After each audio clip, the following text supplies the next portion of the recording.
beautiful morning. Good morning, my sunshine babe. And underwater. Okay, back to the iPad ultra wide video vlogging capabilities. So, why Bitcoin is good for America? Why Bitcoin is good for you? USA, USA. Okay, so just watched the Bitcoin 24 talk with Senator Cynthia Lummis, who's trying to propose the Bitcoin Act. Very good idea. And also, the other senator who's going to be the head of the Senate Banking Committee, forget his name. He said he used to want to be a preacher. He's really cool. I just watched the talk real quick. And essentially, some interesting thoughts.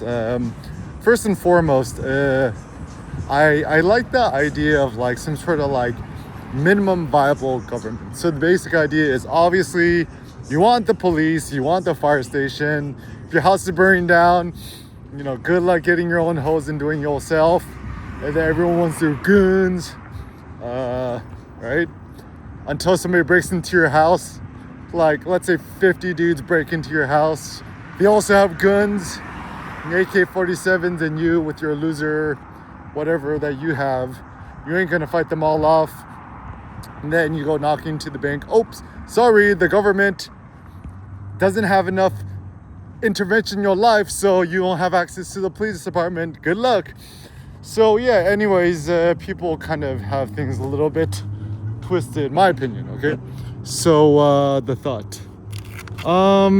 So the first thought is like, obviously having the government is good, right? Like if you like having the public freeway, public roads, whatever, and you're not one of those like weirdo homesteaders, and the truth is sooner or later, even if you go off the grid, you're gonna want to essentially be part of society. Society is the most sublime innovation and invention of all time.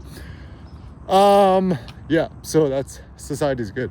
I think it's like kind of this weird thing in modern day society. It's like, in some ways we quote hate people, but at the same time we like want to be around people. So I think it's a big case of quote miswanting, which is good morning, which is quote miswanting, which is essentially like people not sure what they want.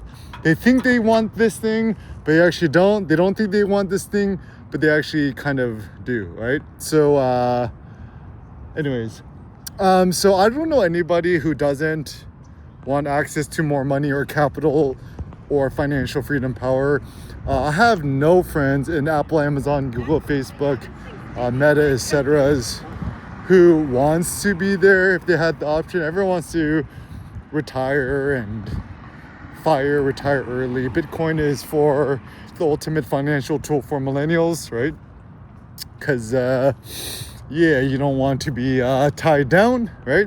Now that essentially COVID's over, what that then means is, yeah, time for you to start traveling and going to Cambodia and living off the grid again.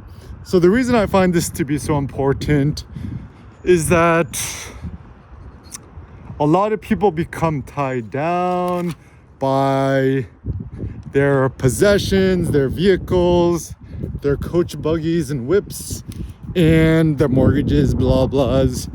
And as a consequence, they can't live life according to their own desires, right? So I don't know nobody who doesn't want freedom, right? Like who wants to be like, ain't nobody be like knocking on somebody's like, please enslave me, right?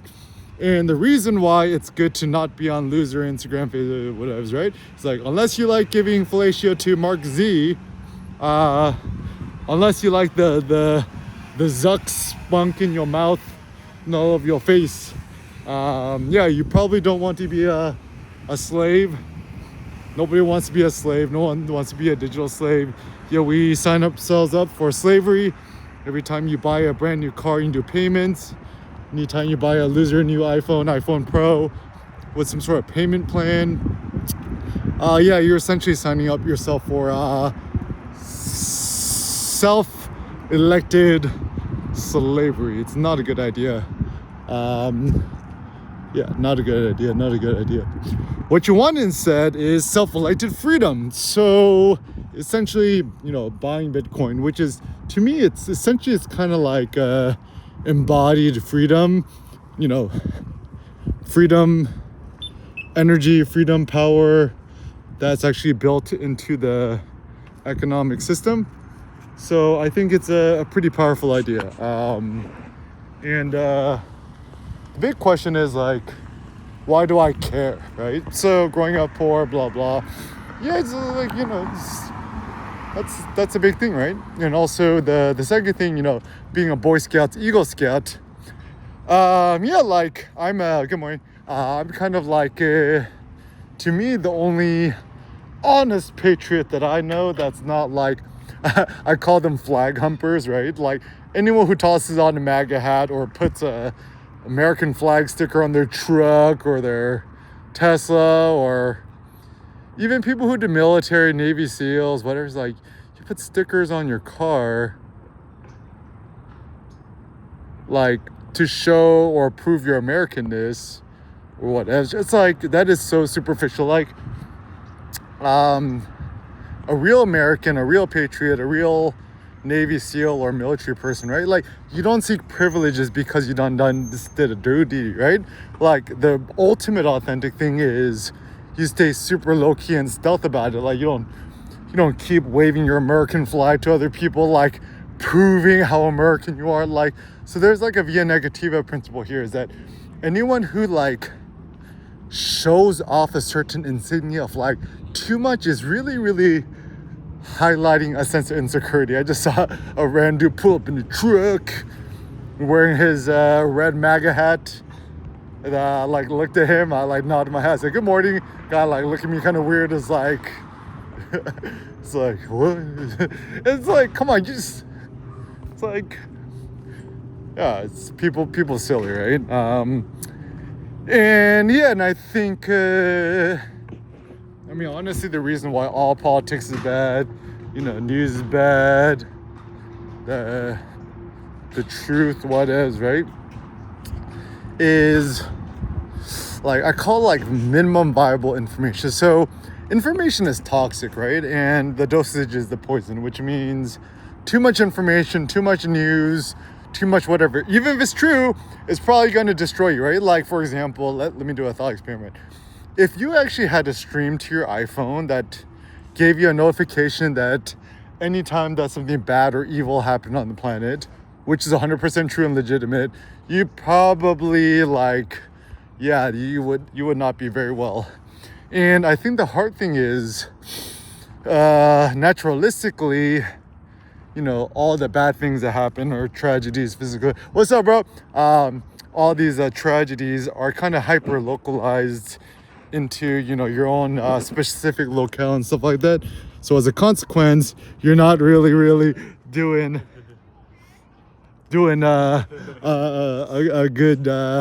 good job with that. So like, for example, the word, I even taught Seneca, right? The word police comes from polis, P-O-L-I-S, which means city. And what that then means is things that pertain to your own city is important to you. Like, I'm a resident of Culver City, Culver for life. Gonna run for mayor in Culver one of these days. 90232. Good morning. Gonna run soon. I like your outfit today. Yeah, so cute. I think vote EK. It's like it seems like the trend is sooner or later, when people get bored, sooner or later people getting into politics because they got nothing else. Even Elon Musk turning on the matte black MAGA hat. My man, we live in a weird world.